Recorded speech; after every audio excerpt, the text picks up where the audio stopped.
His campaign for 2012 now underway, President Obama pumped up supporters at a Chicago Democratic fundraiser by touting his accomplishments and his hard line during the recent budget battle. Last week, we were able to prevent a government shutdown. And the reason we were able to do it was because we agreed to spending cuts, but we insisted on protecting investments.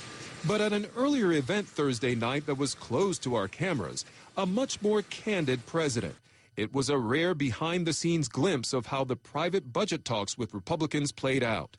And it was all captured on audio tape by CBS News. I remember at one point in the negotiations, one of Boehner's staff people pipes up and says, "You don't understand, Mr. President, you know, we've lost on, on health care. We've lost on the EPA. We've given that up. We've got to have something for our, to sell to our caucus." And I said to them, I said, let me tell you something. I spent a year and a half getting health care passed. I had to take that issue across the country, and I paid significant political costs to get it done. The notion that I'm going to let you guys undo that in a 6-month spending bill? I said, you want to repeal health care? Go at it. We'll have that debate. But you're not going to be able to do that by nickel and diming me in the budget. You think we're stupid?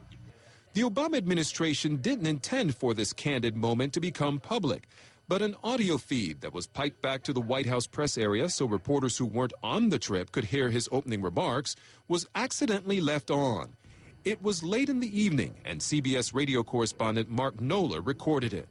Among the unguarded comments on the tape, a shot at Congressman Paul Ryan, a vocal critic and the architect of a Republican plan to reduce the deficit. When Paul Ryan says his priority is to make sure that we're, he's just being America's accountant and, trying to, be responsible. I mean, this is the same guy who voted for 2 wars that were unpaid for, voted for the Bush tax cuts that were unpaid for, voted for the prescription drug bill that cost as much as my health care bill but wasn't paid for.